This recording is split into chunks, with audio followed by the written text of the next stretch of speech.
Welcome to today's community forum. Thank you so much for joining us from wherever you're from. We usually have a global audience, so thank you very much for joining us today. We have a very special episode for you today. We have a very special guest, and we also have community members that are part of my Patreon and my YouTube group that are going to join our discussion as well. So, first, to introduce our community members, we have Hans and we have Rodman. And our very Rodman's grabbing something from this side. I love it. Sorry, I should have probably said, hey, I'm going to bring you on. And then last but not least, our very special guest, Alexandra Mertz, Tesla Boober Mama. Thank you so much for joining us today, Alexandra. Pleasure. Thank you. So for those that may not be familiar with Alexandra has a ton of experience and a background in finance, and I'll let her kind of do a more deep introduction. But her and I had an interview not too long ago, I would say probably like about a month ago, and we learned so many things around many different topics that either directly or passively impacted Tesla and Elon and sort of that world. And today, I'm very excited to have her on with the community for us to really sit down and deep dive different topics that relate to Alexandra's background. And then the other really cool thing about this as well is because this is a community forum and it's live. If you're in the comments, drop your questions in the comments section below, and then I'll look to moderate as much as possible to bring in your questions and your comments into the discussion, as well as Hans and Rodman driving a lot of the conversation as well through their questions. And so the goal here is going to be to have it as free-flowing and as natural as possible, but we're going to really deep dive and get to the bottom of things on the topics that we'll be discussing to really help everyone understand what's going on, specifically with ESG, which is one of the topics that we have going on in this channel, but also anything else that may come up. So what I'm going to do now is I'm going to hand the mic over to Hans, and I'm going to try some cool effects here to see how this works. And then Hans will give you the platform and kick us off, my friend. Awesome. Well, yeah, I'm excited for this opportunity, and it's great to get to meet you in virtual reality. So my first question, just to kind of kick things off, was just an easy intro question. What do people think that you do versus what do you actually do? Oh, that's a good question. Thank you, Hans. So I guess people on Twitter think I'm all day on Twitter, right? that is not the case.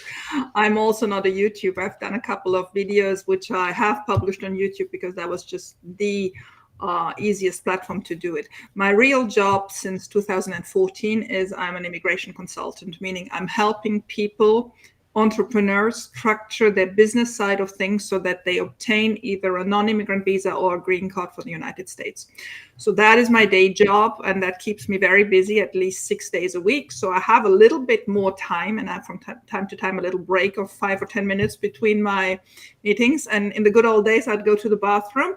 Now I go on Twitter, right? So you do see me a lot on Twitter because I'm just absolutely passionate about it, but it's by far not my day job. So before 2014, before coming to the United States, I was, for the most of my career, in finance. We could certainly get into that. And then the last 7 years, I had my own real estate agency. I was a broker, and I did a lot of residential property transactions on the French Riviera. Nice. Thank you. Awesome. That was easy, but just wait. I feel it's getting stronger. Awesome. All right, and then Rodman, did you want to kick off the next question? Yeah, my name is Rodman Lau. I'm a Tesla fan. I came from a software and kind of moved over to doing my own investing here that does it full time since about 2008 is when I kind of got started. To ask maybe Tesla, like Martin Viecha, the IR person for Tesla Invest, he said like Tesla has retail, 6 million investors out there who own Tesla shares, and that's like a reading thing because I I just can't. I don't think maybe even shareholders. Maybe it does. Ronman, I think But you're like- breaking up. It's hard to follow right Okay. now, unfortunately. Yeah. All right. Yeah. Let me see. Is that one of the ones on the spreadsheet that you have on? Did you add that question to the spreadsheet? I can ask it on your behalf. Yeah. Yeah. Basically, Which one is it? Which entry? I'm just 4. Like what? What should every novice investor know about Tesla? Is that the question? Well, about investing, there's so many people who are new to investing because maybe an Tesla. So what should these people what about investing that maybe they don't know? Okay. Yeah, so I think the question is, what should people know about investing that perhaps they don't know, and maybe give us a little bit more insight from that perspective. Yeah, I mean, that's the one thing about getting older. When you're younger, you have convictions and you believe you can actually transmit those convictions. You would have asked me that question 20 years ago. I would have told you, look at a certain number or a certain ratio in the financial statements, right? And I don't think you should completely ignore financial statements because there is lots to be done. But the one thing I learned of having had the different positions in finance and getting older is, firstly, mostly it is actually retrospective, and investment should always be looking into the future. And second, it just doesn't apply when you have disruptors. When you have real disruptors, you would have missed 2017, 2018, 2019 Tesla. You would have probably started like me in 2020, but not with 100% of your portfolio, because you would have just listened to people telling you never do more than 10% of this, never do more than that, put your eggs. I mean, I listened yesterday, funnily enough, to Mr. Wonderful, Kevin O'Leary. He was explaining for the 50th time his theory that nothing ever over 5%. As soon as it's 5%, it has to be cut. What a mistake when you have a generational stock like Tesla. So all this to say is, I'm today not convinced anymore of what I was taught when I started in finance. So I was a fund manager. And as a fund manager, we had certain rules, because when you do a fund, when you have to manage a fund, whether it be in Europe, whether it be in America, you have to give to the SEC the rules that you're going to follow. Most of them have diversification rules that no single stock can be more than 10%, or you have to have special rules giving it 25%, or even more special stocks where it allows you to go higher. But those get really very, very small quantity of stock. So I did all that for years. And then what happened is, once I realized what Tesla was all about, which was not by looking at spreadsheets, which was not by reading, which was by putting my butt in the car, that was it. It was the product that convinced me. And then any ratio that I saw tried to tell me, don't do it, don't do it, don't do it. But it was too late, because the product conviction was there. Now, does that mean that every product that convinces you can just blindly now buy everything? No, because some products are good, but they cost too much to produce, or they don't have the right management in place, or they don't have the right addressable market. But when you have that combination, and when you see the upside, forget about ratios, forget about numbers, forget about looking at financials. Do you think this is a question trend? there? Sorry, go ahead, Hans. Yeah, go for it. Yeah, so once you experienced the product and you saw what it was all about and you were very compelled, like, what are the next steps that you take from there to then investigate? Like, does it have those extra facets that you need, whether it's management, whether it's scalability, the different things that you need to investigate whether or not this product can go the distance? What are the things, and what are your next steps in investigating those? Yeah. So it wasn't at all as professional as you hoped for. What happened is, we had the BMW i3, so I knew about electric cars. After that, we were on the wait list for the Model 3, but obviously production hell happened, so we knew it wasn't going to happen quick. So we leased a Bolt and told Tesla to wait until that Bolt lease was up for delivery of ours. So we were used to electric cars. And the Bolt came up to maturity in May 2020. And in early March, my husband said, let's go for a test ride for Tesla. We knew in May we would need to change. We had no clue about COVID yet, right? And so we went to the delivery shop, drove 5 times around the block. That was it. It was a love story.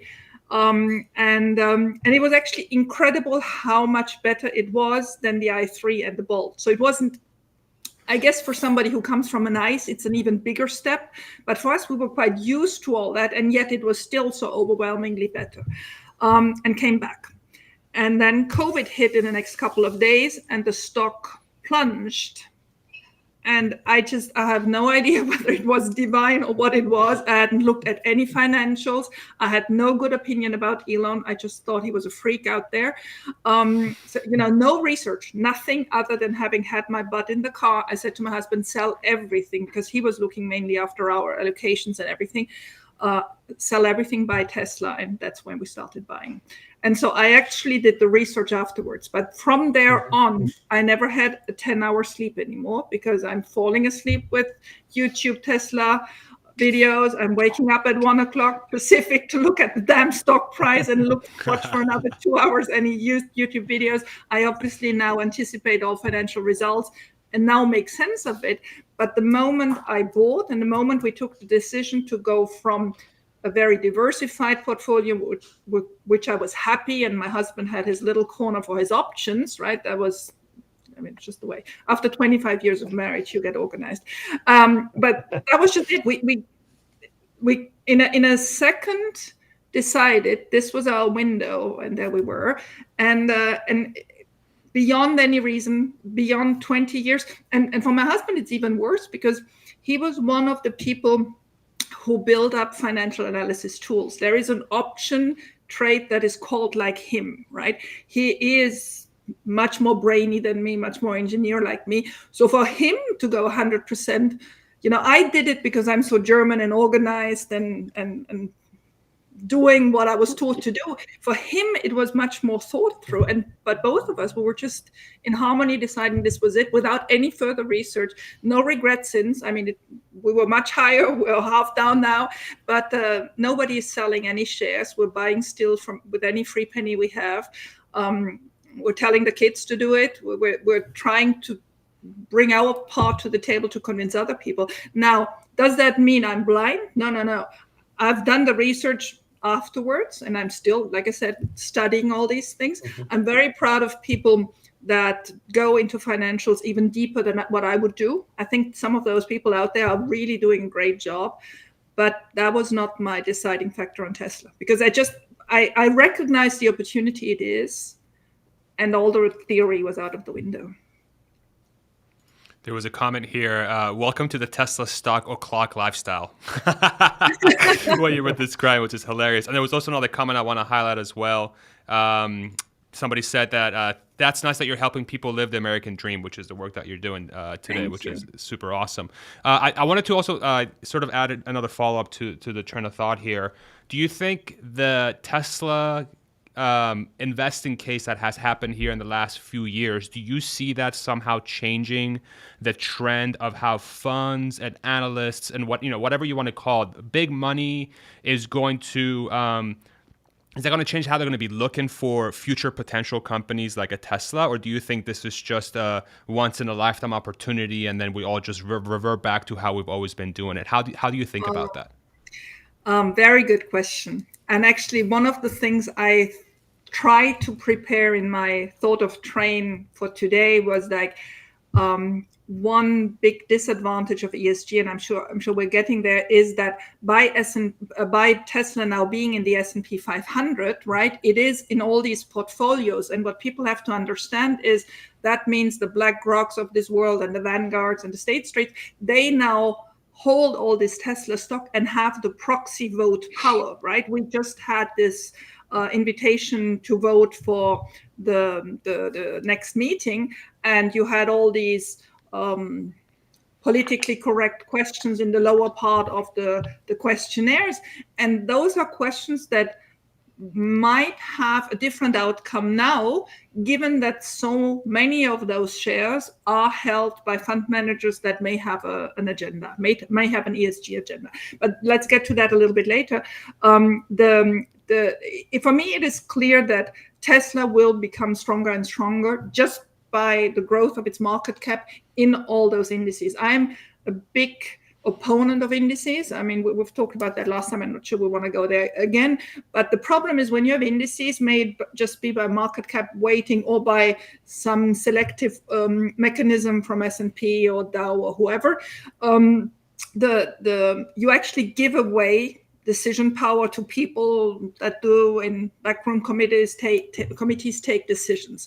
By doing that, you influence how a stock is in the short or medium term traded. I don't think in the long term it makes a difference, but I do believe there is an impact in the short and the medium term. And so there may be a positive impact, which we have seen at the moment of the integration of the S&P, just exploded because there was so much demand. And when you have demand, well, the price goes up. But it may also have a lagging effect, and it may have an effect on policies, on the way the company should be managed, right? We already know just by going public, any company that you carry from a medium-sized company to a going public company gets much more structured, loses a little bit of its entrepreneurial energy, except if you have people like Elon who can't be reduced to something more politically correct. Yeah. But here we're going into the next step. Here we're going to the step to be owned by institutionals if they get there. I mean, listening to Gary Black, they're still not there, right? Every time Gary has his rant, like they're not buying it because they don't understand Elon or they don't understand all this whatever noise it is. If your question is, do I think Tesla will get established? Yes, it will. Look at Apple. Apple is today an established stock, no noise, nothing happening, 1 or 2 or 3 events per year, and that's just it. Talk to people who traded Apple 10 or 15 years ago. They remember much more choppy times. So I do believe, yes, Tesla will get into smoother territory, but it won't be immediate, and it will actually come with also some negative effects. If those big funds go stronger into Tesla, it will bring the stock price higher up, but it will also bring their influence to decision taking, to whatever else, a higher stake into the company. Mm-hmm. That's the one thing I hate about asset management and about rating agencies and all that. That's my biggest criteria. You actually reduce power to a happy few because they have proxy vote power. And people don't talk about that enough, and it just drives me crazy. By being a fund investor, you give your vote away. Mm-hmm. Yeah, it's. I don't even know how to think about that until you brought it up, because I feel like you need that sort of insight from your side to really understand that point. But that makes a ton of sense. It makes a ton of sense. So I think then does the question become, how badly is that going to impact Tesla in the future, and is that something that only an Elon person can navigate? Well, no. The question is the battle between Elon, his followership, us understanding what he wants to do and accepting the way he is, which is no problem for me at all, against the established world, which has a huge problem with his manners and his behavior. Mm-hmm. That's the battle that's happening, and the trap. And I'm sorry I'm getting so pessimistic because I don't want to sound too pessimistic, but the trap was the ETFs. When mutual funds were still expensive, they made a heck of a money, right? And I hated it then. That's not the question. But since they were so expensive, people were thinking twice whether they wanted to go in there, and then they were holding whatever. And the whole market was just cheaper. So the whole diversification was a different one. With ETFs, it's become such an easy and cheap tool that you have a lot of active market participants that use ETFs to play the market, Okay, so they're in suddenly a QQQ ETF to shorten QQQ or to whatever, just because it's not that expensive. They would have never gone in a mutual fund to do it because it would have been much more expensive. Now they do it in the ETF. If that is the proxy date, vote day, right? If that is the date that something happens and you were in there, well, you actually participated to give to BlackRock or Vanguard or State Street or whoever your vote. And you were just doing it for trading purposes. You were never even thinking about it. Ramin or Hans, any follow-up there? Yeah, well, I think this brings up a really interesting question about the special class shares that, a company like Palantir, for example, has that makes the management team pretty much invulnerable to these types of dynamics. Like, what's your opinion on those types of shares? What types of companies are those a good fit for, and what types of companies are they not a good fit for? And should this be something like, it's too late at this point, but is this something that we wish that Elon had in Tesla? I really think that would have been a very good way of doing it. And I think Peter Thiel did it in a couple of his structures.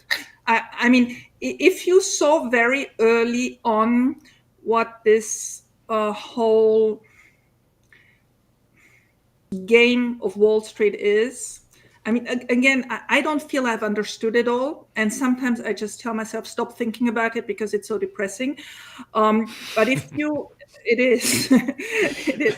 But if you wanted to limit the influence that potentially came from people that just had in hand more of the voting power, more of the influence, that's the way to go. And I mean, it is too late for Tesla.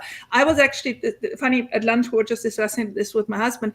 I was a bit disappointed that the share count increase voted now, the one we just all voted for, is so limited. Mm-hmm. So it's going, if I remember right, from 2 billion to 6 billion, right? Shares. So that's just the 3-to-1 split we're doing now. What the heck of having done it now times 20, even though you would just do now the share count 3-to-1, just so you were ready, but also send the signal that we don't have to go every time through a shareholder vote again before because if we want the next one, we have to go through a shareholder vote again. So meaning it's a 6 months operation again. Why do you think they made that decision? Because I found that very interesting as well. It just doesn't make sense. It doesn't. I mean, I didn't find any good reason for it yet. And we were talking about it. Michelle, my husband, was going, well, at least it covers this one. Yeah, of course, at least it covers this one. But that's short-sighted. Who knows what happens with the stock?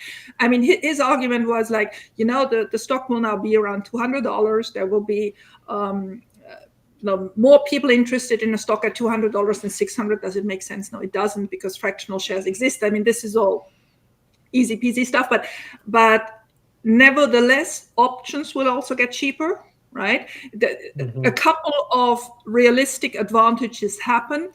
But I mean, again, why not just push it up to a really high number and then be able to do short-term and quicker decision-taking? I haven't found any good reason why they didn't do it. Do you think too big of a split, like a 20-to-1, sends maybe too optimistic of a signal to the market that says, hey, we think this stock's going to go through the moon, and could that create some exuberance that maybe Elon doesn't want, or is that too naive? Two different things. So I mean, the 3-to-1, let's be honest, I didn't like it. I would have liked 5-to-1, 10-to-1, even 20-to-1. I thought 3-to-1 was like the cheapest thing. It was just giving us something, but like throwing a bone. I didn't like it. But is it important? No, it's not. But that's not what I was talking about. It's in the bylaws of the corporation, written 20 years ago. I don't even remember the date it was. But anyway, they had limited the number of shares to 2 billion. Right, that was just because that sounded at that moment outlandishly high as number of shares. They need new shares on a regular basis for employee compensation, and obviously when you split, you also increase the number, right? So when they split last time, was it 4-to-1? No, I don't remember anyway. Was it 4-to-1? 5, yeah. And I think 1.3 or something outstanding. Yeah. Exactly. So it wasn't possible anymore, even doing a 2-to-1 split without having changed the bylaws, right? And any change of that nature of the bylaws has to go through a shareholder meeting. So by now going from before 2 billion to now 6 billion, that allows for this new 3-to-1 split.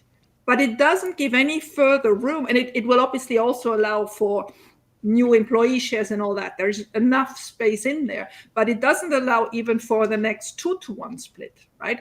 So I don't question that's actually not true. I don't like the 3-to-1. I found that was, thin, but even thinner was that this basic change in the bylaws of maximum number of outstanding shares could have been solved for a good moment just by putting a huge number. That wouldn't have meant that we now have to split 20-1. Gotcha. Those are two different things.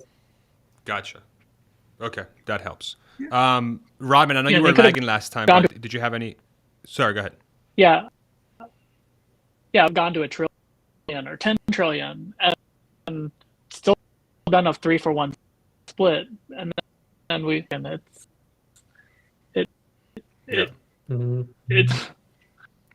we still got a lot of lag, Rodman, on your side, just FYI. It might be better if you send your questions on the private chat. I don't know if you can pull it up on your side, and then if you want to add some color, I can always speak on your behalf. You can stay on. It's super laggy, unfortunately. but stay on. We'll have you on. And then maybe through the stream, maybe we'll bring in some people too, and they can ask you a question as well. We'll see how this goes. That may be fun. Hans, did you want to drive us, or Alexandra, did you want to add anything else on that specific topic, or should we hit a different one? I don't. Do you follow up on the questions on the side? I can. Yeah, I can. There was one in there. I saw there was a comment from DRK. I'm with Alexandra. The more you know, it can get depressing. We have the power of numbers for now. There was another comment that said, investing in Tesla seems like a continuous conviction, but thinking through the available material and refreshing one's own thesis seems key. Focus on fewer indices, perhaps. Did you have any comments there based on that comment? No, that's true. But actually forward-looking, past ratios don't help you much. You have to set up a scenario, and each of us has to do that by himself. Will robotaxi happen? How many cars will they produce? How many more sites will they open? So it obviously helps that we interact so much because we can challenge our own views.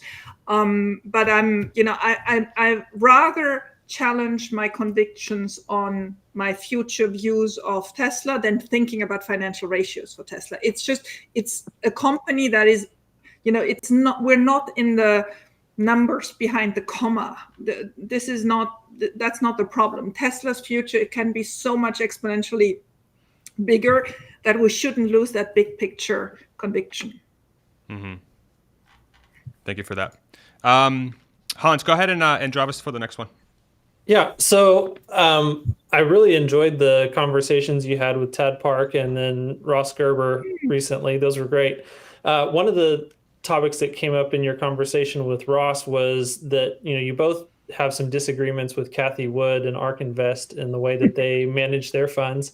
And I was curious, first topic is, what is it that you think that Ark gets right? And then where are there opportunities for improvement? Okay. There was another question too on the comments. Can you ask Alexandra about Ark's ETF? So that's perfect. Yeah, thank you. So on Ark, great team, great communication, been there at the right moment, been patient from 2015 to 2020, going against all odds, being vocal about Tesla. So there's lots of good stuff, right? No doubt about it. Up to now, I still absolutely love their macro analysis. They got inflation wrong, but who didn't get inflation wrong? What happened the last 12 months was absolutely crazy, and I don't think anybody could have predicted it the way it turned out. But other than that, the fact of challenging so many old style thesis and being vocal about it and being very patient in explaining it to us and getting it over, I absolutely appreciate. And there's actually none of the first Friday videos that Kathy puts out that I ever miss. That is my obligation on the first weekend. And I sometimes even do them twice or 3 times just to make sure I really grab everything, because she's really thorough in going through all these analysis and explaining it. So lots of kudos for her. And compared to all the other fund managers I follow, nobody does that. as good as she does. Nobody else goes so deep into the economics and the macroeconomics than she does. Then on stock picking, I have serious doubts about Monte Carlo models they use. What they do is they have a couple of scenarios and then they run it through this Monte Carlo schemes. And I just, especially for Tesla, think this is the worst way of doing it.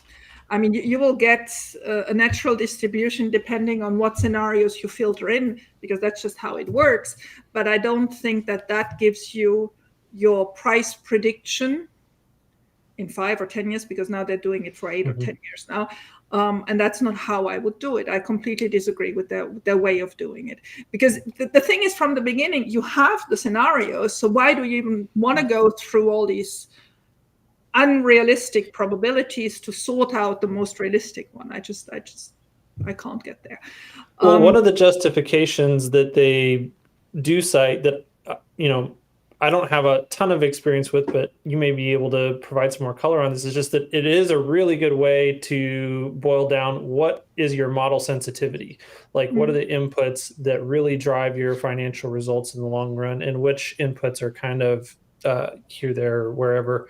And so is that a valuable use for Monte Carlo? And or what's your experience and take on that? I don't sorry, think so. Real quick, could we maybe define exactly what Monte Carlo is, just for those that are not familiar? Oh, well, it's a statistical model. I'm very little familiar with it. I'm very happy to be married to a statistician who knows what it is. And this is actually our kitchen table discussions for years now, because I just don't believe that you can do that. I don't believe that you can filter out your noise in your scenario by testing it through thousands and thousands. I think they go into the hundreds of thousands of scenarios in that Monte Carlo thing. I think reality always wins, and reality is not the mean after having given away the noise. Oh, I think we're gone. Oh, there he is. Yeah. No, yeah. I was pulling it up while you're talking. Yep. Exactly. So I just believe the way this is done doesn't give justice to a stock like Tesla. Now, Tesla in their portfolio is one of the more solid stocks, right? They place their stocks in Ark and in the other funds between VCs, VCs like people doing venture capital, and the more established stocks that are already moving into the indices, may it be S&P 500 or smaller caps. So it would be in that niche. They're already on the stock exchange, but they're not established yet. So obviously Tesla is well advanced, because Tesla is now in the S&P 500, but lots of other stocks in their portfolio, especially in genomics funds, but also in others, are not. They just came out of VC. So thinking that Monte Carlo gives you this security that it's supposed to give you, meaning that you have now foreseen all the different cases and you've come up with this mean in the middle that guides you, I just think life doesn't happen like that. I just do believe that gives you a false sense of having tested without consideration of what will really happen in the real life. So I don't agree. I don't agree with their portfolio stock picking. I don't agree with their follow-up on stock. I'm actually quite disappointed how lagging they are to new information. That was particularly visible in Teladoc. I mean, I follow them just to also put in perspective how little I know about them. I follow them because I follow Tesla. When I started investing in Tesla, like I told you, I just got into it because I had this divine inspiration that this is now it, right? And then I needed to retro-engineer how convinced I was. And so my retro-engineering was like looking where do the big clusters of the Tesla stock sit? Who is owning a lot of it? And could they move the market? Because obviously, as a former fund manager, one thing I know is if a whale comes and sells, you got a problem, right? If you're on the other side. And so very quickly, I found that the Ark ETFs obviously had loads of them. So I started daily checking what they are doing. Then I added Ross and Gary, and then more lately, Ted Park. And my focus initially was only looking at what they did with Tesla. And initially I was very happy. They bought more, they came to 10%, they came to 12%. They started trimming every time they were at 12%. I found that was the most stupid thing to do. So I started criticizing them for their internal 10% role. I still think that's a mistake, having that internal 10% role. And I think they have it because they have pension money in there. I think more research I do with them that nearly half of the Ark funds are institutional money, meaning banks investing there or retirement funds or whatever. But, our key people that were trying to criticize here all the time, the ones putting money in the Ark funds. And those people oblige them, is my theory, I don't know for sure, to respect those 10% rules, saying, okay, once you're after 10% and the stock keeps on running, we let you run to 12, but then cut. And so I do believe they give this wrong image of we're so innovative, yet they follow these old style diversification rules. So that was the first criticism I had. That started a year and a half ago. I started to become vocal about it. And then came the period when Tesla stock this year went lower and they changed of strategies. They actually, to their honor, reacted very quickly when Elon sold stock in November 2021. I don't know whether they have a theory of watching what owners do, and when owners sell stock, they automatically sell as well. I don't know whether that is it, but if that was it, they were right? I mean, I wouldn't have sold then because I have time, but if you manage a fund, that may have been a good moment to think about selling, so they did that. But between them trimming Tesla further, going into the 7 and 8%, we were at one moment at 12%, with the market going down and them being in very early stock, which got obviously hit. Growth got hit, but small growth got hit even worse. So they just went from 5 million Tesla stocks in their portfolio down to 1.3. Okay, so that is just something I was happy to witness it. I was happy to comment on it on every day, but it just showed as well the limits of their fund management. So let me just sum it up because I talked a lot. I'm sorry. Yes, for macroeconomics, don't like their valuation model, but I mean, they were right on Tesla being at 4,000, no doubt about it, but don't like it. But even less like their internal diversification rules. That is the point I really, really, really don't like it. That doesn't mean Gary and Ross do it better because they also have, I mean, Gary doesn't have a 10% rule, but he hardly pushes it beyond 12. He could go up to 25. Same for Ross. And Ted Park does it differently because he has this option overlay. So he can be way over 100% Tesla exposure, completely different approach. Mm-hmm. Sorry for the long answer. Super in depth.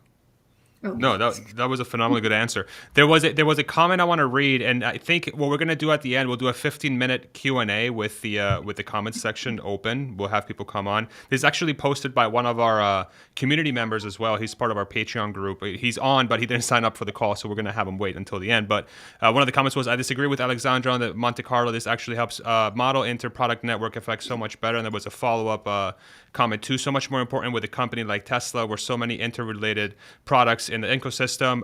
Any off the top thoughts there, Alexandra, or well, sort of... I mean, I know I get quite a lot of criticism. A big Twitter discussion on this was also with Alex Voigt in Germany because he also loves it, and I just don't. And I actually, to tell you the truth, big discussion also on the kitchen table, right? Because when you're married to somebody very deep into options, thank heavens. I mean, but I still maintain that Tesla is just so much quicker in innovating and doing other things that you just can't break it down in a model thing. But I mean, like I said, I don't think it's really major. My major criticism of Ark is much more in their diversification of every day. That is hindering their performance and has been hindering their performance much, much more than the whole Monte Carlo thing. We can talk about Monte Carlo all the time. And use it or don't use it. Each of us has to find a model with which we're happy, projecting what we're waiting for. But that doesn't change that I hate that diversification and that I respect the macroeconomics. Got it. There was another comment that was posted here that I don't know if it's in relation to ARK specifically, but are we in the world of speculations? Do we really have long-term investors, and does this apply to ARK in any way, or do you think these two are incongruent? Because I do know a lot of the stocks that they have individually tend to be much more long-term, but is that considered speculation, or is that just considered trying to invest for the future? Like how would you think about that? Do you think this is a question? Is ARK just speculating, or is ARK long-term investing? Yeah, I think. Yeah, and Okay. Chess, maybe clear that up for us in the comments. But I believe that's what he's gearing towards.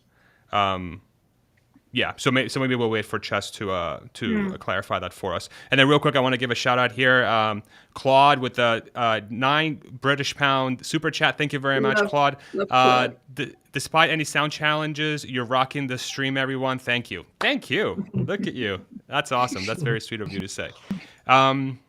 Would you guys consider 5 years long term? How do you think about a 5-year time span? I don't think that's long term for me. I think especially not for you. You're also young, right? I'm 56. You are. I feel like, at 65, I should know where I'm going, but that doesn't mean I want to, when I hear these people telling me at 65, I have to put everything in cash or in bonds, never in my life. Never. I mean, no way. No. But I mean, if you have less than 5 years, you really should think hard if you want to be in stock. Yeah. Agreed. I'm actually going to pose that question to the community as well as a poll, because I'm curious to see how other people think about that. Awesome. Any other follow-ups there, Hans or Rodman from your end in relation to what was just discussed with ARK and all that other stuff? I did have one last question related to ARK. So they are really great at publishing their research. Like you said, they're great at comms in relation to most things. But it seems like all of their analysis is focused on either long-term possibilities or macro risks. And I very seldom see anything from them that are really analyzing the downside risks of any of their individual positions in a way that is separated from the macro environment. Yeah. And I don't understand how to run, especially how to pick stocks if you're not quantifying your downside risk and taking it into account. Exactly. That's exactly it. And that is the biggest criticism people actually have with Karpathy, not only me, that their stock picking seems so random. They seem to have figured out a certain trend, right? Something where they see a big disruption happening. They're looking for 2-3 companies in that field, but we never hear why these 2-3, and we also never hear any follow-up. So that's why I wanted to get back to Teladoc. So Teladoc obviously had a couple of major moments in the last year and a half. I mean, I don't know Teladoc a lot. The only thing was when I heard that all the directors live in Santa Barbara, I live in Santa Barbara, I was like, oh, I would look twice, right? Because I mean, there are reasons to live in Santa Barbara, but it's probably not where you would set up typically your Teladoc headquarters. But that was just one of those red flags where, as a good old analyst, you just think twice whether you want to consider that. But anyway, so when Teladoc came and had this huge 40% drop, there were a couple of people talking on Twitter about it, including other fund managers, and they said very clearly they had exited Teladoc a couple of months ago. But one thing they had noticed is in all the presentations of Teladoc and in all the investor relation meetings or whatever, nobody ever was seen from ARK. And I had heard that before. I'd heard that before on other stock, including Tesla, that there's just, so maybe they're so big that they have their private session. Who knows? I can only speculate. But there seems to be just nothing half public going on where they have an interaction with management, where there is something happening. And that rings really an alarm bell, meaning they select a portfolio and then either stick to it. They have a certain part of their portfolio they consider trading. So there's quite some active trading happening, but you never understand, or I haven't understood so far. And again, I want to limit that. I'm looking at ARK mainly through the lens of a Tesla investor wanting to see what's happening with Tesla, but I also obviously observe the rest. And when I look at their Roku choice, or when I look at their Zoom choice, I love Zoom, but I mean, now we have Restream, and tomorrow we may have something else, right? Zoom is certainly something that doesn't have a huge barrier to entry, yet they're stuck on Zoom. Zoom is a 10% portfolio now. It is higher, it's 2% higher than Tesla in their portfolio, right? So I would just love to hear what in the world made them so convinced that Zoom is it for years to come. And there we are, and I don't have that yet. There was a couple of comments relating to the discussion. Richard shares that he believes Mark is the motley fool using better research, not a huge compliment. And then there was another one as well that was mentioned around Ark. It was smart when Kathy dumped Palantir, but I thought she would buy back in at 7. So I'm guessing Robert's probably big on Palantir as well. So, which is fine. Yeah, I actually had a pretty interesting debate or conversation with somebody on Tom Nash's channel that's has been exposed to the products. So that was a pretty interesting thing, getting sort of more exposure to that company. I want to shift gears to a question that Rodman has written down on sheets, and I'm going to go ahead and read it out for him because his internet is a little weird on his end. I don't know what's going on over there, but it's all good. What if anything keeps you up at night in regards to Tesla? And I don't know if this is a segue to the primary topic potentially at some point, but what keeps you up at night? And I'm going to guess, I think I know what it is, but I'm going to ask it. What keeps you up at night? I mean, it's really not as if I would not sleep because I worry about Tesla. That's not the case. I do sleep. I mean, I do sleep after watching in the middle of the night 2 hours of videos again, right? And then I'm reassured, and then I sleep again. But I do have a couple of subjects where I wish Tesla would improve. One of them we discussed last time with Fazad, which was communication, right? I just think they have to understand that more Tesla grows, more the type of people that have to hear in an objective way from Tesla have to be addressed differently than just through Twitter and rants. Another point is regulators. I'm very, very skeptical that Tesla will find the support easily. I don't say they will not get there. I just think that any problem in the way will become a problem. So does that keep me up at night? No, but I don't see it easy. Do I like the current dominance of production in China? No, because I don't like the political risk in China, right? But does that keep me up? No. So yes, I'm aware of a couple of areas where I could feel even more comfortable, but I'm also realistic enough to know that nothing's perfect, right? So in the big scheme of things, I'm very happy where Tesla is today, and I'm very confident that it will be in 2 or 3 years where I hope it will be. But am I just blindly thinking everything will work out? No, it won't, because that's just how life is. It won't be easy. I mean, look, 2 days ago, the booster taking fire, exploding, and having to be cleaned up. I mean, it seems to be nothing major now, but there will be a crap around on the streets for a while, that's for sure. So do you view the latest things around the Twitter termination deal, do you think that's a long-term overhang, like a serious long-term overhang, or do you think that's just something that will it's minor and then it'll get solved? My best case scenario is they will settle on something. I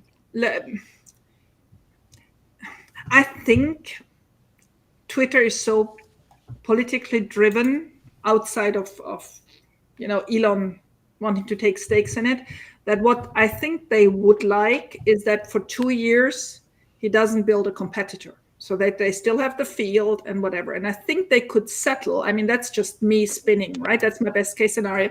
I think they could settle for something that costs money to nobody, but where he commits that for 2 years, he's not building a competitor. He just moves on with his life and continues doing the little he does, right? Like Starship, SpaceX in general, and Tesla in general, and whatever, and keeps busy with that and doesn't look at social media for 2 years, and then come what comes, and doesn't have to pay a penalty. That's my best case scenario.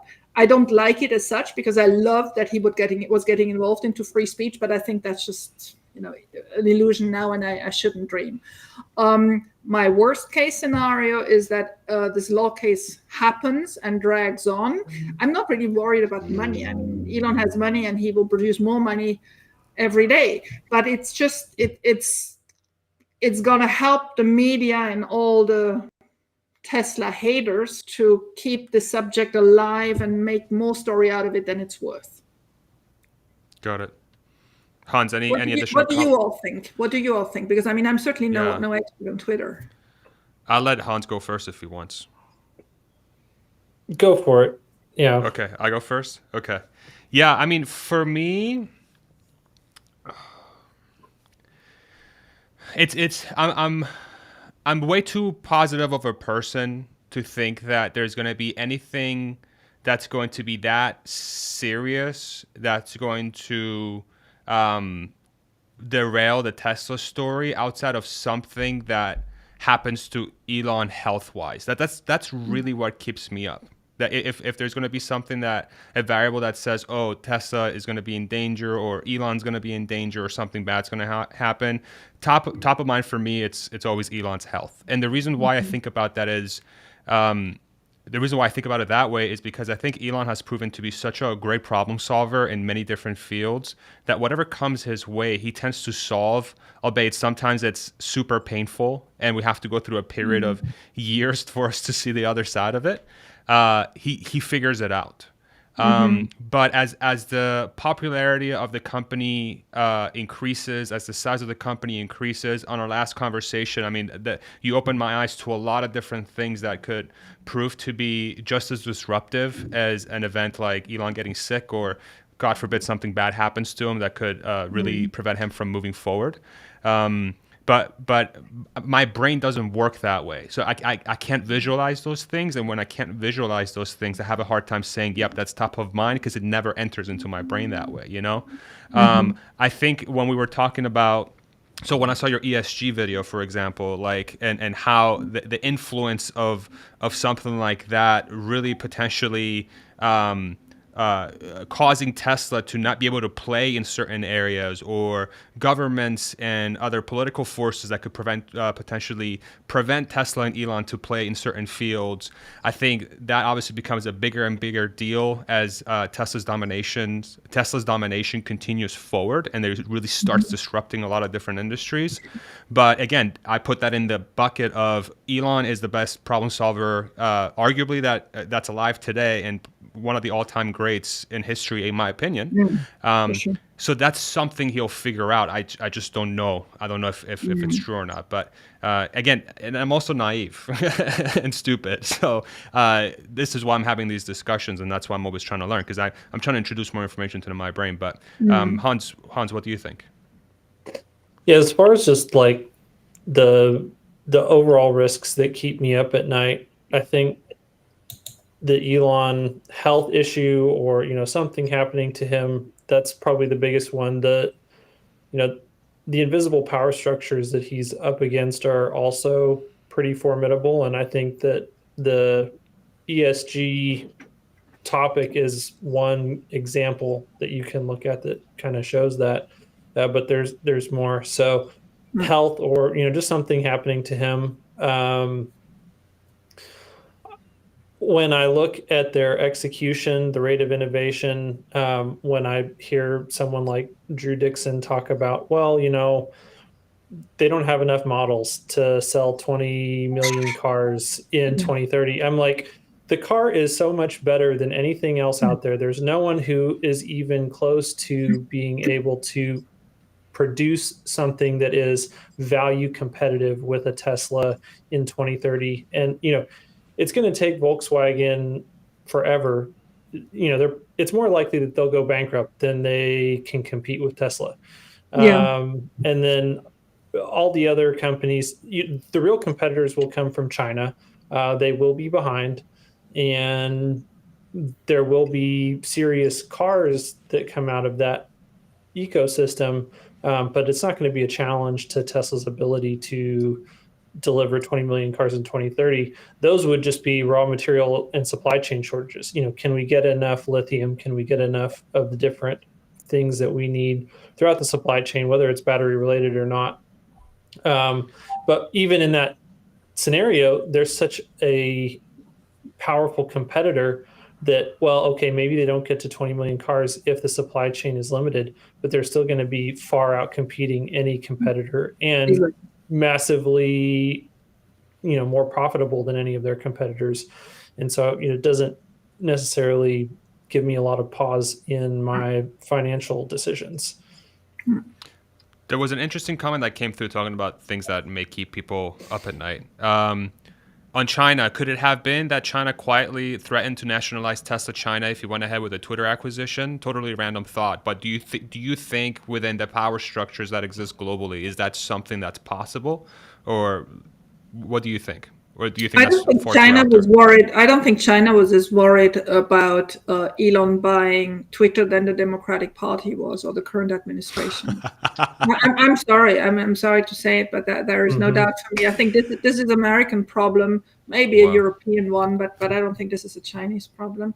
Do I believe that there is a probability China will ever nationalize Tesla?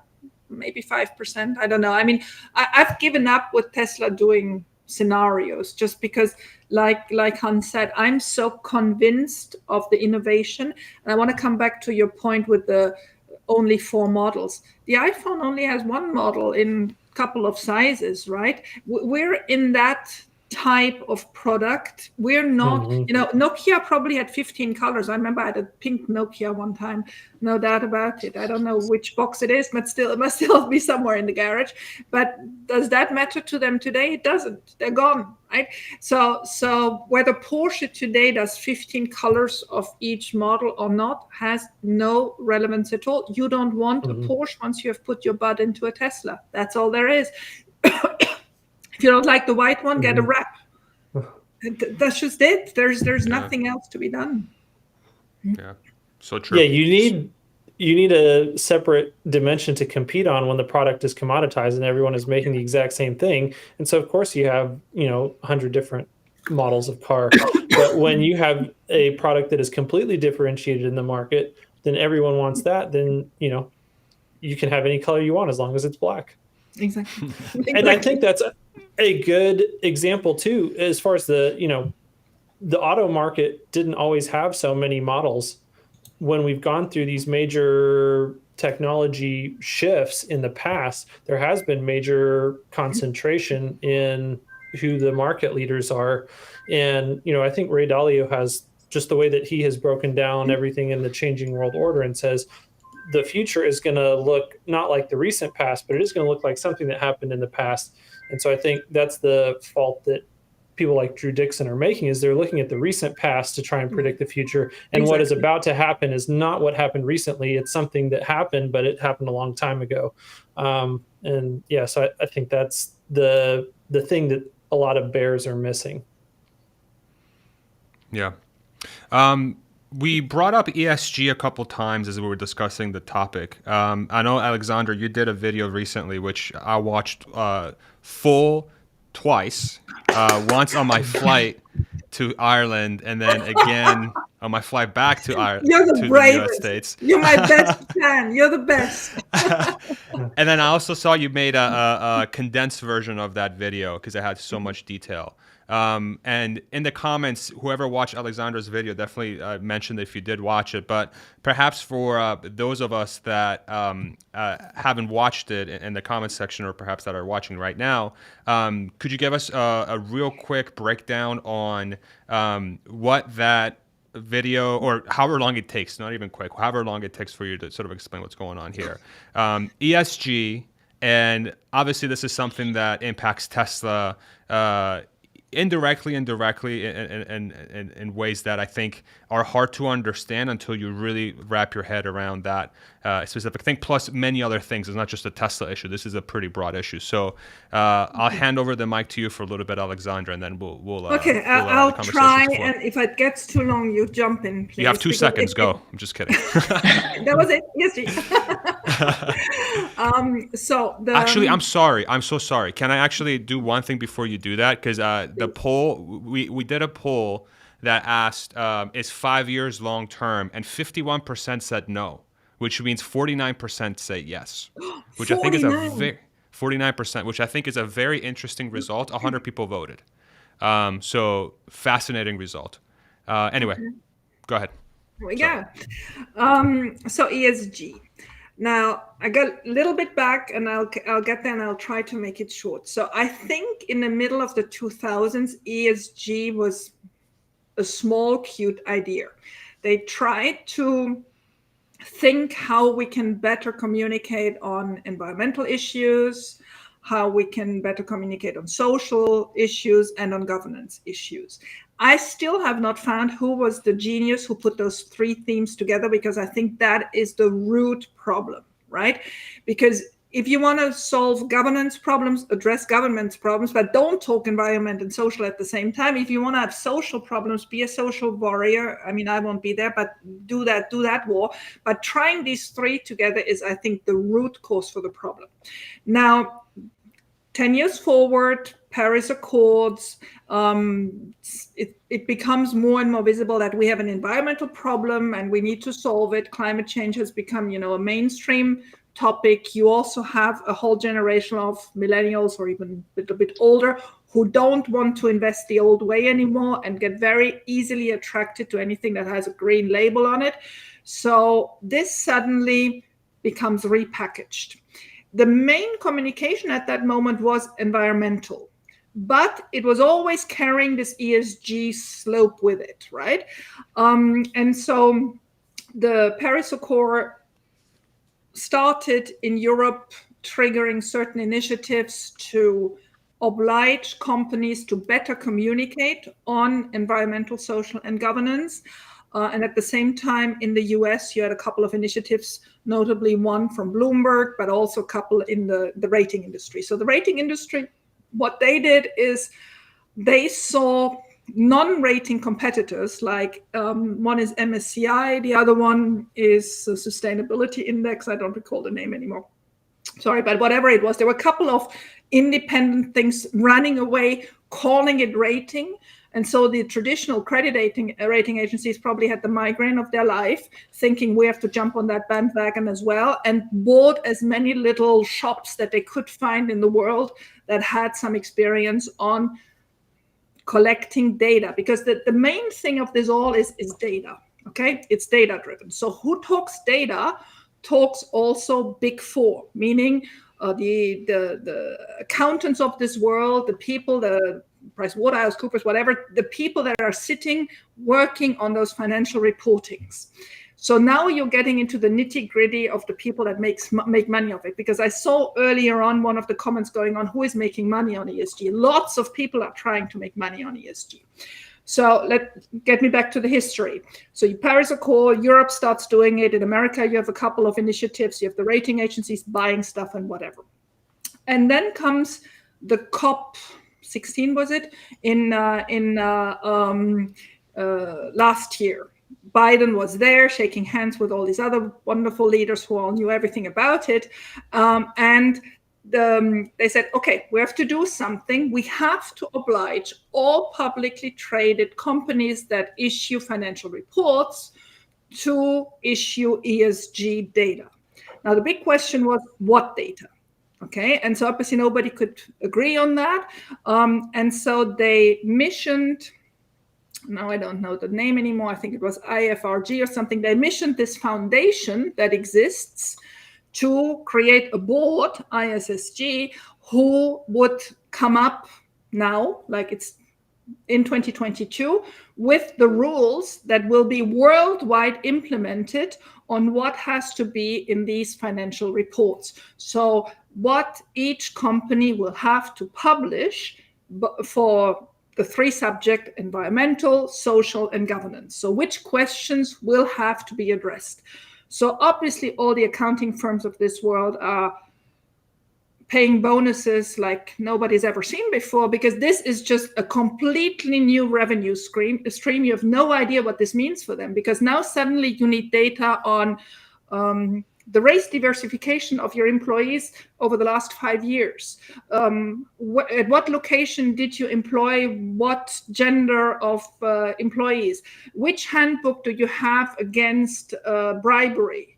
Okay, and so we're in subjects where so far each company was doing what they were doing, but nobody had publication requirements that have now or will have now a global standard. Okay, so you had this initially small little plan of trying to do good, trying to obtain information. Now you're suddenly at a government level, world government level, where everybody will have to fulfill the requirements of publication. Now, the big issue I have with that is we're not at all in the problem solving. We're not in the problem solving of anything. We're in the how to build your databases to the point that the rating agencies or the trackers or whatever get the ratios they need, so you get green light that you are perceived as being good. That's what we're now doing. So what I tried to show in that video is how S&P does it, because that's the one I could dig into, and I had, thank heavens, people who helped me with information so that I could analyze it the way I wanted to analyze it. But it seems to be the same way with MSCI. It seems to be the same way with what Bloomberg is trying to make up, meaning they are building models. I mean, first of all, the question is always what data will be asked, okay? Because this is very crucial, because obviously depending on what you ask is what you get. So there are certain questions. If you ask Tesla the right questions, Tesla will look perfect. If you ask Tesla the wrong questions, Tesla will look crappy, right? So the big question is, what questions shall you ask? And so who is influencing this board that is currently making up these worldwide rules? Well, I showed in that video, so these are certain government entities, these are the big accounting firms, but these are also companies like petrol companies. All the German car makers are in there. And I mean, this is crazy. This is crazy crap. This is this board that is going to decide worldwide which questions are going to be asked to answer these ESG requirements. That's wild. And then that's why you have a situation where GM is in the S&P ESG fund, yet Tesla was kicked out. And exactly, that's why you have ExxonMobil in there, and that's why Tesla was kicked out. Exactly. Right? So let me get to that one. So that one is a good one. I don't even know where to start, but there we go. So when they do the S&P 500 ESG, they take the other S&P 500, which is the listing of the 500 market caps with their source of who is allowed in and who is not allowed in. Remember how it was 1.5 years ago when Tesla was supposed to go in and how they delayed it, but that's another story. So they take the S&P 500, they add another 200 or 300 to it, so they can eliminate some if they don't agree to it. They pretend they send to them all a questionnaire, then some of them come back. So already those that don't participate have not answered to those questions. They already have a worst score because they didn't participate, right? That is exactly the old technique they used 20 years ago for credit ratings. They called that then the non-solicited ratings, meaning they would do a rating for somebody who didn't want a rating, they didn't solicit it, but they would still put it out because this is nothing else than bribery. You're there, you say, okay, you're triple B because you don't give us the data, but if you give us the data and pay the fee, that's the little line below it, then you can get a better ring, right? I mean, it's just always the same thing. So all this to say, so I send it out, come back only part of it, and then they analyze, and whatever they couldn't find, they go into the financial reports or they go into the press and they try to find this data. So up to there, it's already bad enough. But would it not be enough? Then they do clusters by sector. So here it was the automobile sector. And then you had GM, and I think it was Hyundai, who was all at the top of the range. And then you have a midpoint, and then you have the lower point. They would cut off the lower 25%. Tesla was not in that lower 25% yet. Yet there was obviously the big wish to kick Tesla out. So there they did a stakeholder and media analysis. So you've done all that. You pretended you were neutral all along, which obviously is not true. You did your bell curve. You're supposed to cut off your 25% on the thing is still there. But then you have the magic source of your stakeholder and media analysis. And there, obviously, they found enough crap about Tesla because it doesn't take a high-skilled detective to find crap about Tesla in the press, right? And there they decided, oh my God, it's so bad out there. And then they publish it at a completely random date, which was more or less 4 weeks after Elon announced he wanted to buy Twitter, right? I mean, it was just, the whole thing was so corrupt and so manipulated, it's crazy. Wow. Hans, did you have any immediate reactions to what was just described? It's crazy, and I really appreciate the way that you have unraveled all the different pieces. When I was watching the ESG video, the media and stakeholder thing was the thing that jumped out at me. It's like, oh, they basically have their veto button, and they can say, these are the people that we want to support, and these are the people that we want to penalize. And I mean, regardless of what the technical definition of what ESG is, the public perception of what ESG is that it's supposed to be like, what are the companies that are good for the planet, like in general, and what are the companies that are not good for the planet in general? And when you try and tell me that ExxonMobil is good for the planet and Tesla is bad for the planet, like, how much of a critical error do you think that is? How much is that going to bite them in the ass? Well, everything would be normal. It would bite them in the ass now, right? But does it? No. Because this was a major error. For me, this was a major error, and it would have happened to any normal company. It would have wiped them out, right? Did it happen anything? Nothing happened. They are still going on with their stupid benchmark question research. So ISSG one day will come out. The SEC has this public forum now. I'm thinking about how to put my private comment in there, but I'm still not there, because the problem with the SEC is also, while they try to make it a little bit better, for me, the only solution would be to actually re-separate the three, right? If we can address environment and social and government independently in 3 different grades, in 3 different things, and we can do environmental funds, and we can do social funds, and we can do government funds, the public will understand what they want.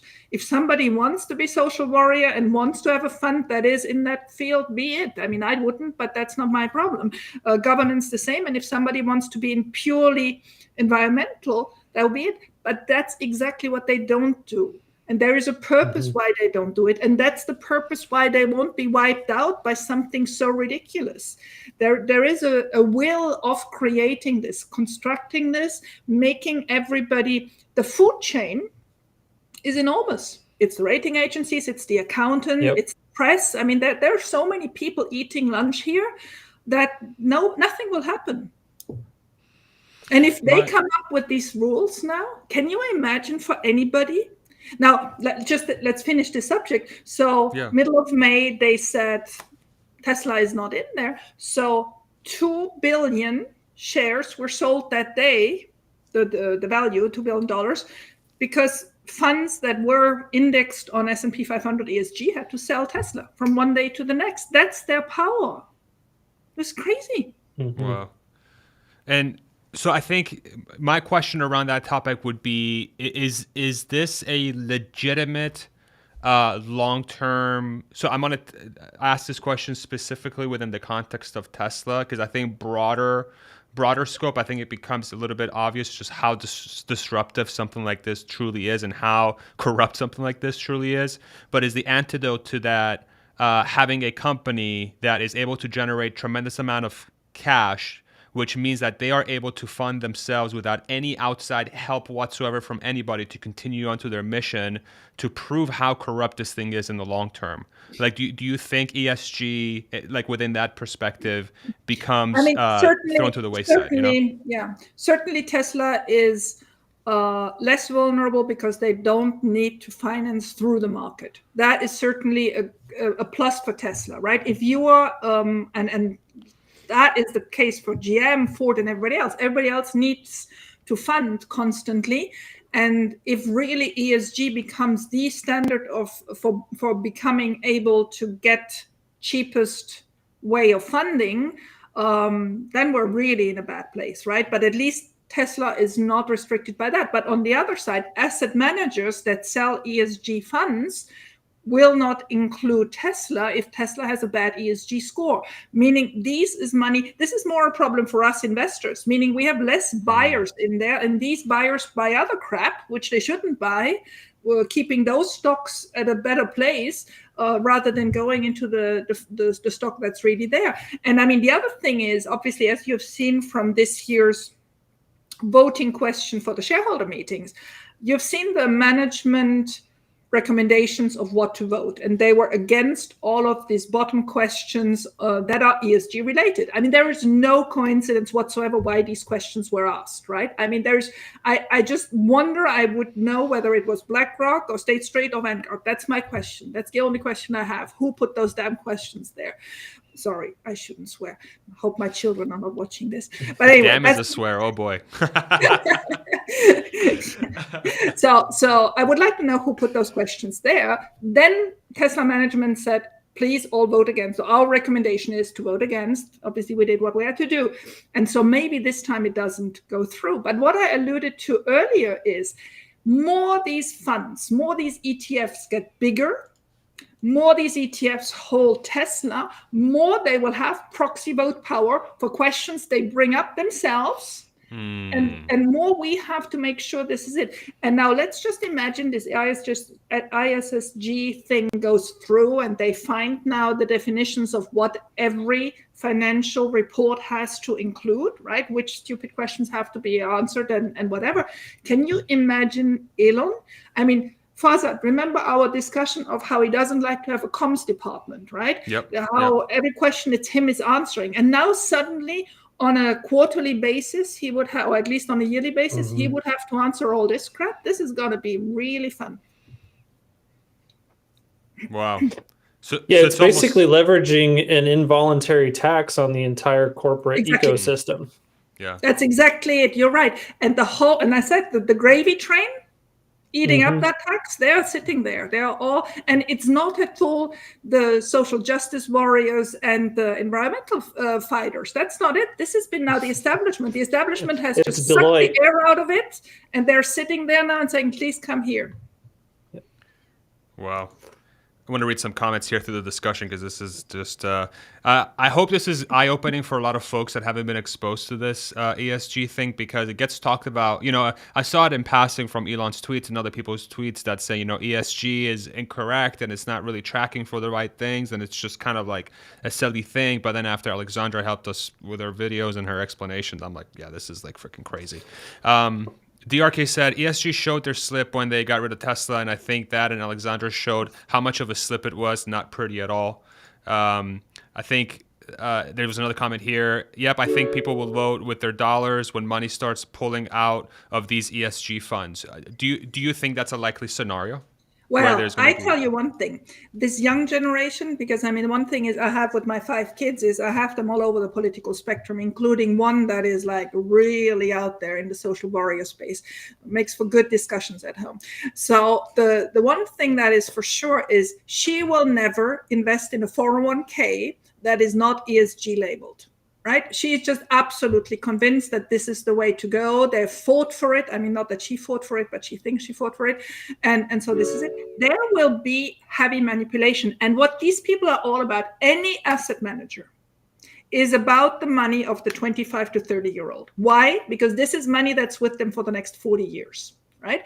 So if they can lure them in with this ESG grab, and I tell you, you know, this is us talking here. I don't know how many people are listening to us and how many people will do this. But yeah, exactly. But, you know, we're not thousands and hundreds of thousands. So I don't think the general public has understood.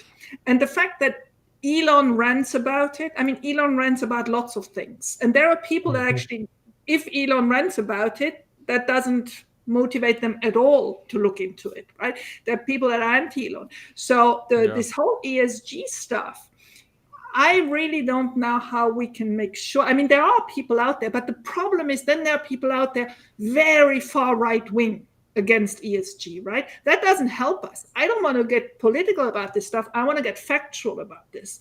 And there are very few people that get factual about it. Yeah. I think discussions like these sort of help uncover it, but the challenge with that is that it's such a it's a subject that so little people A, know about, and B, have the time to actually dig into, that it becomes extremely challenging to really get a mass number of people or a critical number of people to really drive change when it comes to this. And that's my biggest fear, is that this is one of those things that a lot of people with the power to construct these things are almost safeguarded by the fact that the topic itself is somewhat complex, and there's so many people that don't have enough time that they're going to be like, who cares? Like, I'm sure it's going to be fine. And then before we know it, these folks are dictating who gets money and who's in a fund and who isn't, and the media narrative, so on and so forth. So it's like, it's like one of those like doom and gloom things that sometimes I can't help but even my optimistic nature, I look at that and I'm like, yeah,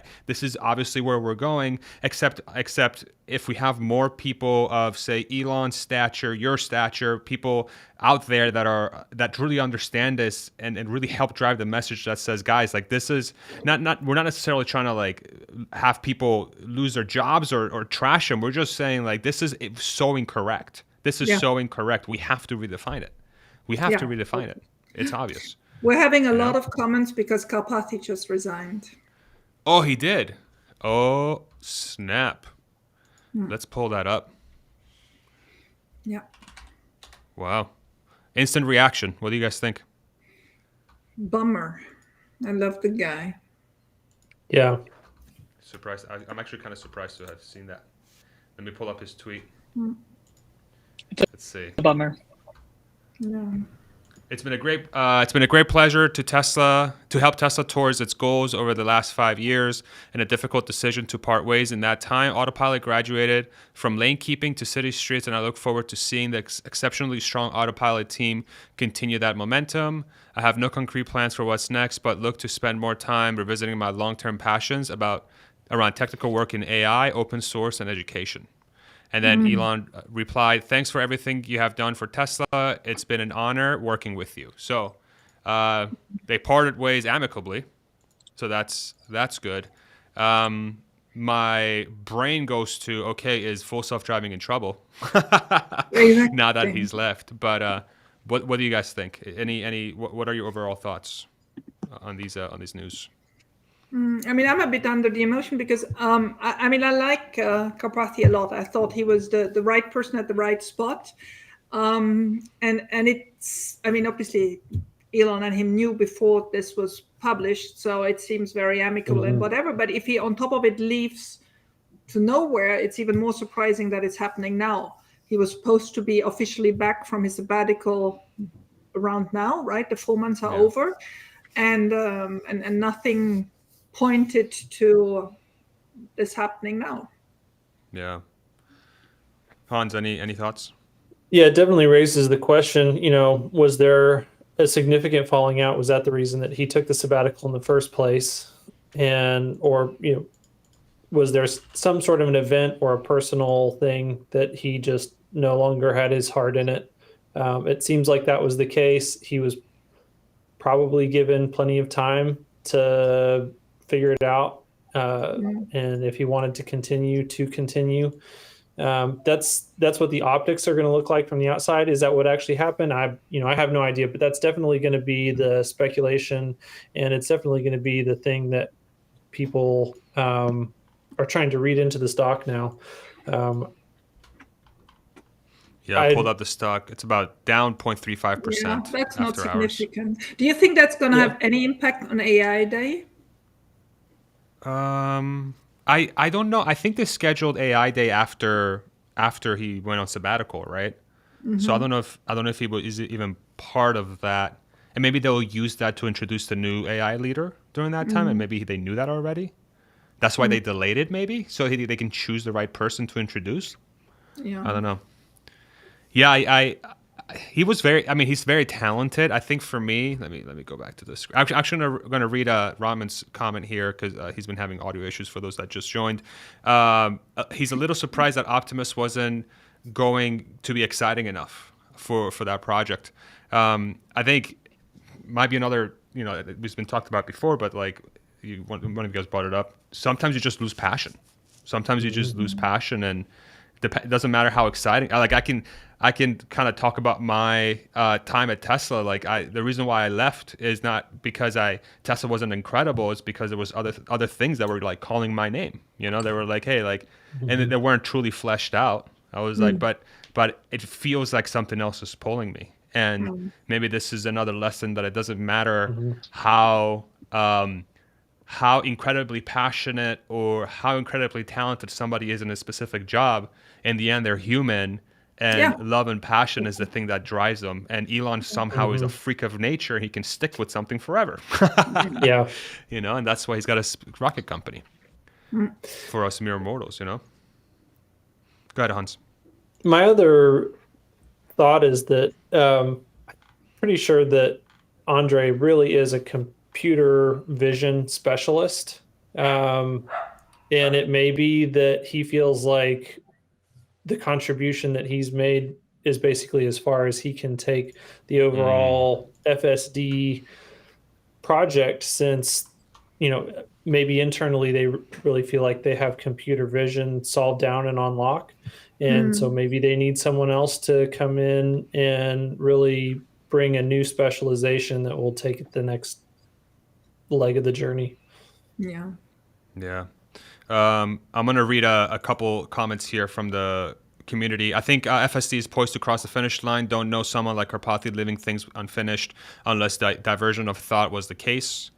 Another comment. He did a lot, and we have a lot to be grateful for his efforts. He created a great team. It's hard working on that problem for so long and maybe just needs a break. Then there was another comment here. Karpathy just seems more genuinely interested in exploring other machine learning pursuits. And one more. The top dog in artificial general intelligence, the world has been that FSD is all set up. I hope that turns out to be true.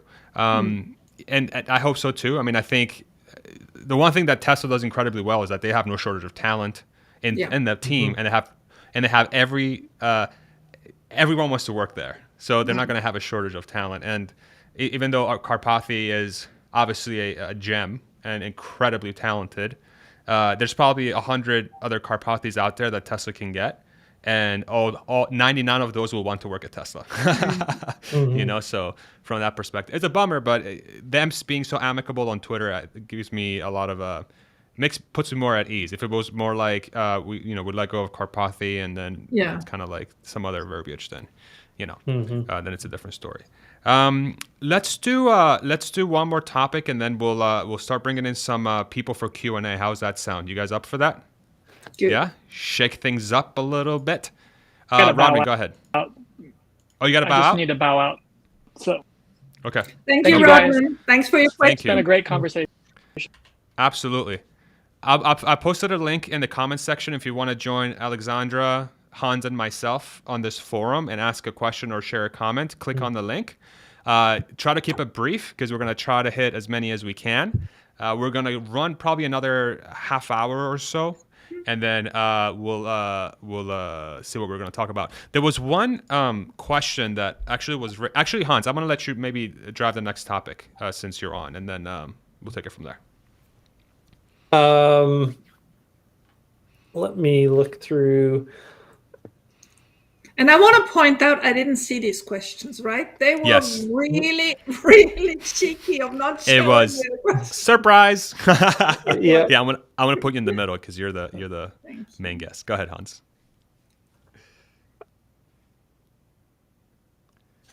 He's thinking about it. He's like, Yeah, I'm reading through several of them. There was one. So- Go ahead. Yeah, what is your take on Tesla bot? I think that's a good lead in. I'm actually a bigger fan of the Tesla bot than of FSD, for two reasons. One, FSD, we will need lots of regulator approvals, and I'm just very worried any times that very, oh, wow. Very afraid every time I need, regulators approving stuff in different steps and hoping it goes quickly and all that. So it's just one of my old ladies things. I'm wondering, how quick will it go and will it go through? For the bot, I don't think we need much governmental approval. But I see a lot of use cases. Now, people tell me, yeah, in factories and whatever. I actually see use cases in private life as well. And even to the point that, in residential homes, in surveying kids or whatever, I think there is lots of things that can be done much better than it currently is. 20 years ago, when I still had young kids, we didn't have the cameras and the microphones everywhere that helped us to survey our children. Now, I'm sure in 20 years, there'll be much more to help, and also to help with household chores and whatever. So I think the market for bots is much larger. I actually was surprised that Tesla is taking on this market. I would have wished they would first go into ACs, because with the heat pump in the Y, I think they had the product, and AC is a product that needs thorough renovation. And I wish that they would have not left that on the side. But if bot is it, do it.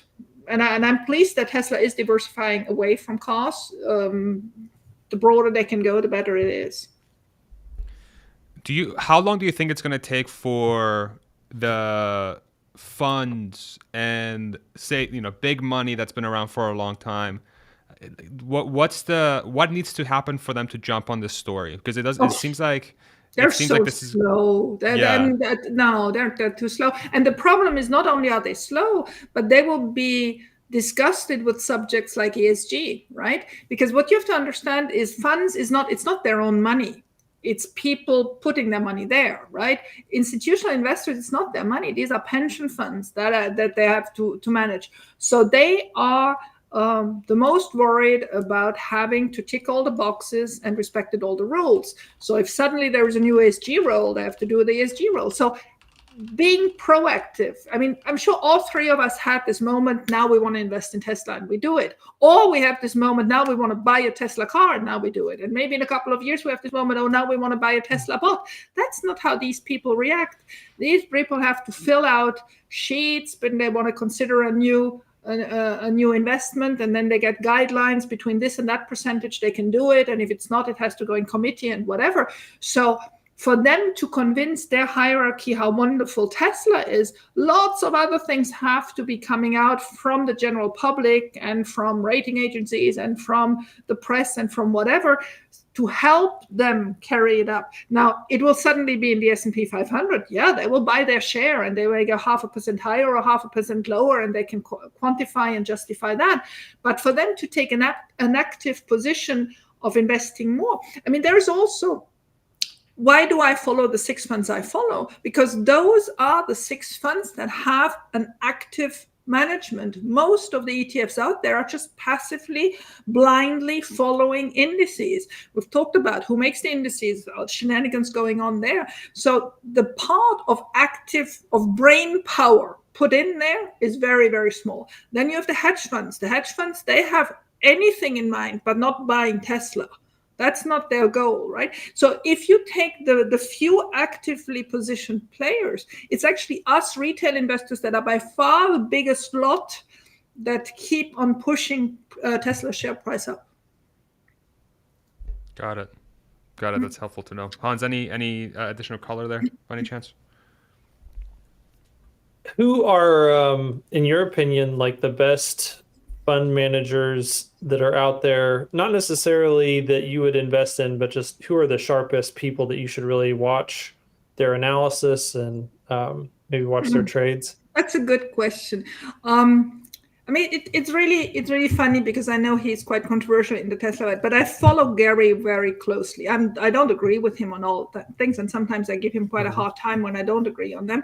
But I think he is the one that has thought through Tesla the most and had the kudos to put his money where his mouth is, setting up an ETF, which is not cheap, right? The way Ross Gerber actually did it, he was first running his $2 billion asset management firm where people invest their money, and then he set up an ETF via a provider that does empty ETF structures, and you then put your sub-advisor portfolio into it. So he did it, I'd say, very smartly, but the cheapest possible way. And he had the funds because he told his clients, now 10% of, I'm making up 10%, but put a percentage of your funds that you have under management with us in our ETF.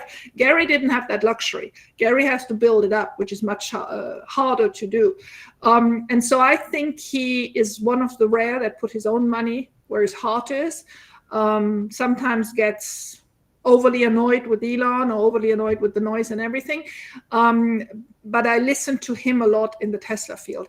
In the more general field, I've given up. I've really given up. I mean, I'm obviously of the generation that one moment listened to the Buffetts of this world and whatever, but I mean, it's also disappointing. A more recent example is yesterday. I was listening, I mean, not always enthusiastically, but I was listening often to what Trump said. I found his economic program quite compelling. I hated his behavior, that's no doubt about it, but I thought he had a very compelling economic program. Yesterday, his tweet with Elon, that's it. I'm not listening to the guy ever again. So, and I came to that point with quite a lot of fund managers as well. So I'm not out there looking for idols anymore. I had learned that I have to switch my brain on from time to time by myself now. There was somebody that came on. Most controversial thing. Yeah. There was somebody that came on and dropped off. I think they wanted to ask a question. I think his name was Mark, but that's okay. I'll ask a question here from the chat. Do you guys think Tesla Bot will be the primary builder on Mars, or do you think, and not humans, or do you think it's going to be humans? How do you guys think about that? Well, I think the first Starship will be mainly bots. Okay. What do you think, Hans? I don't feel like I have a good sense of what the timeline of getting highly useful functional bots is going to be. Starship has taken a while. It very well could be that bots are ready about the same time. I think tech product development is such a long cycle that it wouldn't surprise me if we need at least an equal number of humans to bots just in order to make that fleet of bots functional. But could definitely be off on the timeline. It really is. It's two different S curves, and you're trying to predict fine timelines on S curves that could be shifted significantly. Yeah, I think the way I think about that question is long term, say 20 to 40 years time. The highest amount of work, like a value of work, a unit value of work, is going to be done by bots for sure. It's going to be 100x, 1,000x what humans are. But up to that point, I don't see how it's going to be anything but humans doing the work. And only because I think the bot technology, like getting it to the point where you just unleash a bunch of bots on Mars and they just know where to go and they know how to build the thing or move the thing. I think it's going to take a lot longer than people might estimate. In my opinion, I think it's going to be like FSD. The first 6 years to 10 years is going to be a little precarious, and you're going to have some big step changes, and then at the end, it's going to be exponentially better than a human. But I think that ramp up period is going to require some human intervention on the planet. But that's how I think about it. I don't know if that's correct or not. The fact that they will be able to operate in the environment on Mars in a way that humans won't be able to is definitely going to be a huge benefit. And yeah, like you said, eventually, once it gets to where it's working, they'll be so productive that it will very quickly just outdo all of the work that has been done by humans to that point. Yeah, for sure. There was another question that was asking about Karpathy. We already talked about Karpathy leaving. I think all of us are bummed out, but I think there's a general sense that says that they have a bunch of talent and they'll get the right person in there. There was another one that Chris also said that I've talked about a lot about Karpathy going to sabbatical, like a pointer to things being under control. Absolutely, I still feel that way, but I am surprised to see that he's not there moving forward. But they still be making progress on FST even after he left. So, all right, we have our first guest. Hans, did you want to say something? Sorry. I was just going to say maybe Elon will get a second shot at bringing George Hotz on. Oh, sure. Yeah, maybe. That's a good point. Curtis, how you doing, my friend? Uh-oh, we got a delay. Are you muted? Can you hear us, Curtis? Hello, I'm doing great. Really enjoyed. Yes, I can hear you fine. Okay. You want to go ahead and ask your question or share a comment? You might have to use the audio on this machine that you're using for the video. There's going to be a delay. I swapped it over. Can you hear me now? No problem. Yes, sir. Okay, I really enjoyed this, and I was kind of impressed with talking about how she first got into Tesla, because we did basically the same way we are, and then it was like, oh my goodness, what is going on here? But we don't hear a lot of people talking about is really, and one of the things that I realized the full self-driving beta is I don't really hear a lot of people talking about that this technology is going to be to seniors. We spend a lot of time taking our folks to doctor's appointments and things like that, and just increasing the years of money. When you can get in your car and tell it to take you to your doctor's appointment, that's a big deal. And 2 or 3 times a week, taking parents to doctor's appointments and things like that. And we're looking at it Model Y. And when we get to that point where we have to do that, I'm hoping it'll solve and we'll be able to do that. But it's such a big benefit, and the bot is going to be a very similar thing, maybe even more so. But I just don't have a lot aspect of it, because it really is. It's almost kind of like a young people's car, but seniors haven't gotten a hold of this yet. Some of us have, but really have just a huge benefit to that. What are y'all's thoughts on that? Is that something that's really underestimated? That's a great point. So Tesla bot and FSD in relations to seniors and how huge of an improvement to quality of life is going to be. Alexandra, did you have any thoughts around that? Yeah, and not only seniors. I mean, I'm soon going to be senior, but let's not talk about that. But also to disabled people, or people who have lots of children, or people who need to transport a lot of things. So no doubt about it. And I do believe FSD is actually going to be of help to everybody. I still doubt a little bit that, a car owner, but that might be an age thing, that a car owner would take his car to work, and rather than park it in the parking at work. I mean, first of all, people don't go to work anymore, but even if they don't go to work, that instead of the car sitting there in the garage or in the parking lot, send it out and do now robotaxi activities until the moment he brings it back and uses it again for his private use. I mean, I just can't imagine, but I may be wrong, right? Maybe that is the future, and maybe that future is here in a couple of years, and I hope it does. What do you think, Hans? Yeah, I think I agree with you on that one, but I also think that the value that a Tesla will have will be driven by the robotaxi market long term. It's definitely going to take a while for us to reach mass robotaxi functionality.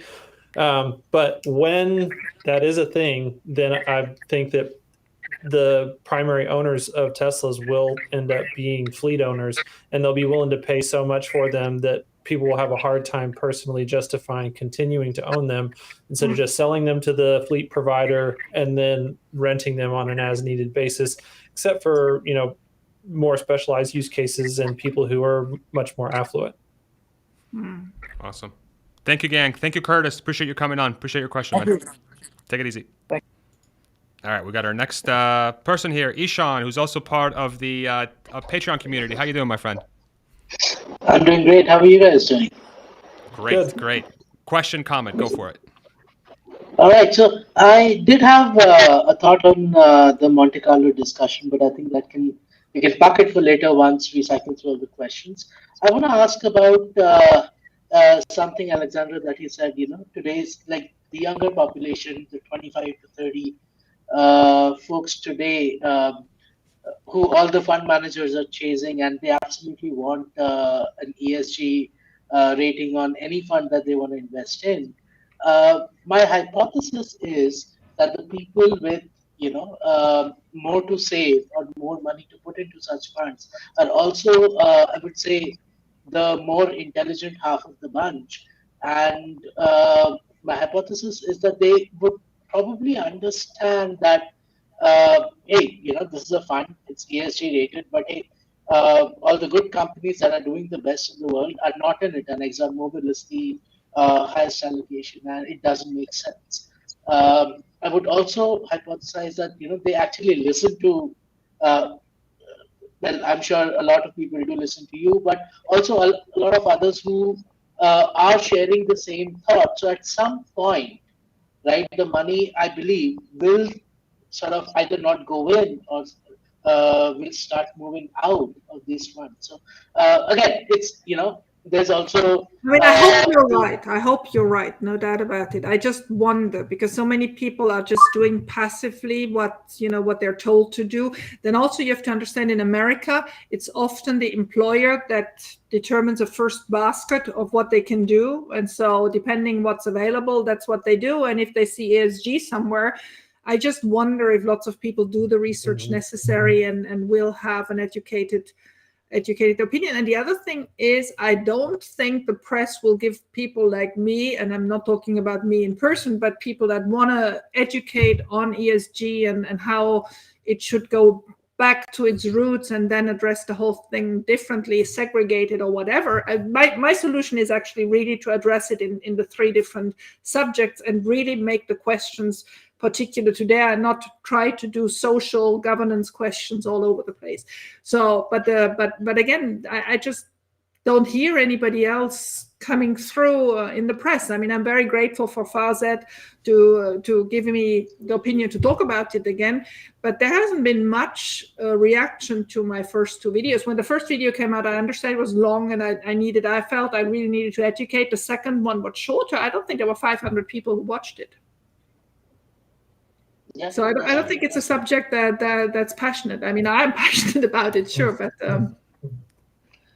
perhaps there's a lot more genius behind Elon trying to buy Twitter, don't you think? Yeah, I mean that would help us, that's for sure. Yeah. Thank you, Ishan. Appreciate you coming on. We'll give others an opportunity. Yeah. What's up? We'll give others an opportunity, but if you do have time, I'd love to get back to the Monte Carlo question. Yeah, I want to give that'll give me a headache again. Yeah, we're gonna allow other people to come on if they want to come on, and then we can discuss that offline. Thank you, man. Appreciate you. Yes. Awesome.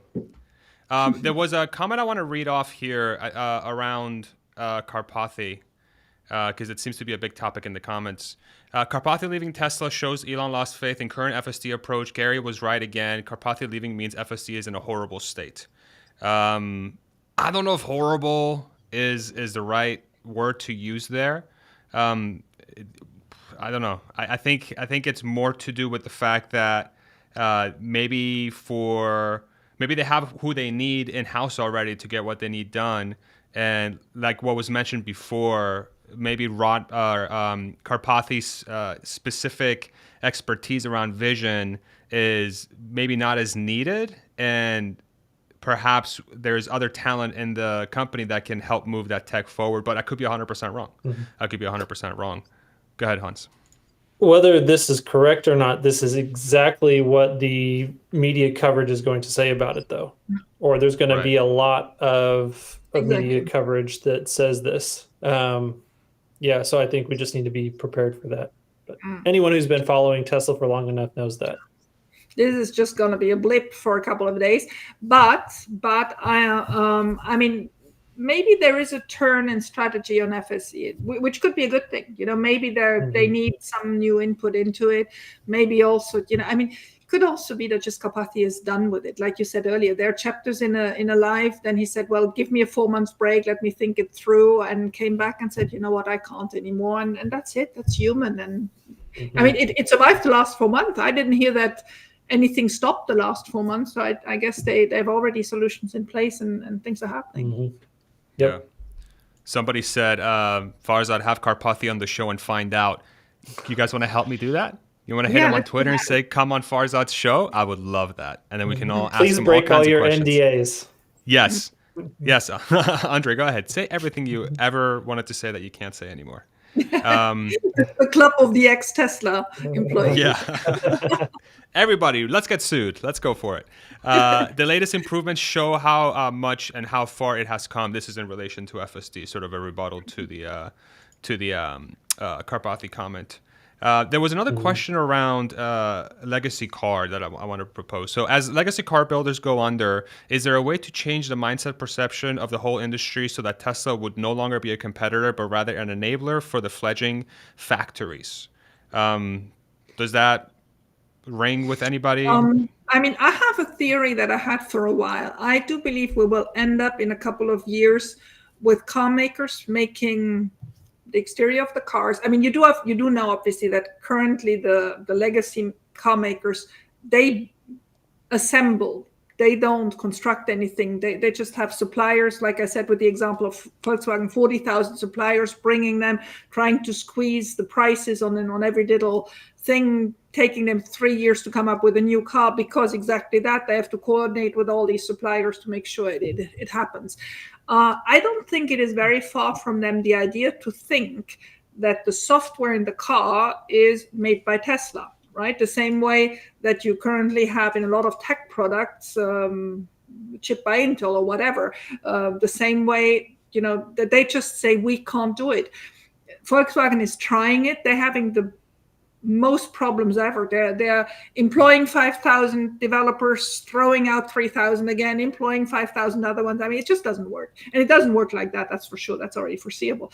But I think in the end, maybe the solution is going to be that they get licensing agreements with Tesla Tech. They will have their Volkswagen or GM outside look and dealership, if they still want to run their dealership model, but they'll have Tesla inside. Any thoughts, Hans? Yeah, this is a hard thing to make sense of. I think Toyota is one of the big ones that I've spent time thinking about and trying to postulate what's going to happen to them. They're so subsidized and meshed with the Japanese government that I don't know how Toyota goes bankrupt or what impact that has and what transformation. I mean, just the fact that they're still so behind on they're not even starting to recognize the fact that they need to be radically transitioning right now. At least Herbert Diess understands that, and you can see watching him how hard that is, nigh impossible. And so for Toyota not to even be at that point, on the one hand, seems like it should spell immediate doom and gloom, but then on the other hand, I don't know how something that is basically an extension of the Japanese government goes under. Yeah. I think the other interesting thing about this topic too is that when I was speaking with Sandy Monroe at the TeslaCon event in relation to these fledgling companies, I asked him about, hey, like specific to battery tech. I asked, and this is Sandy, if you don't know who he is in the comments or that's watching this, auto expert, has been around the auto industry for a long time, used to work at Ford for, I think, like 20 years or something, super entrenched in the auto industry, really understands what's going on. And asked him a very simple question of, okay, so if you just follow the progress curve of Tesla as it relates to 4680 and battery technology, it's easy to see how this is going to be the highest volume, best technology, best value for money battery out there in the market.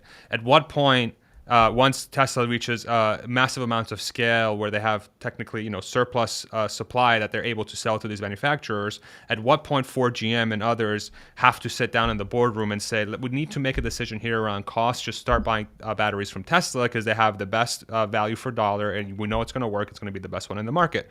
And then Sandy said they would rather be caught dead than doing that. And that to me, I think, says everything. So really anything as it pertains to these automakers, whatever guard is in there, whatever leadership is at these automakers, save maybe like a Volkswagen with Diess and maybe a Ford now with the new sort of language that they're coming out with potentially. Everyone else is kind of screwed if you just follow the 80-20 sort of rule of Pareto that says what percentage of your companies are really going to be exceptional. It's 20% of them. In this case, we've only seen really 2 publicly, right? So I think it has to be this event where everything fails and then it gets rebuilt.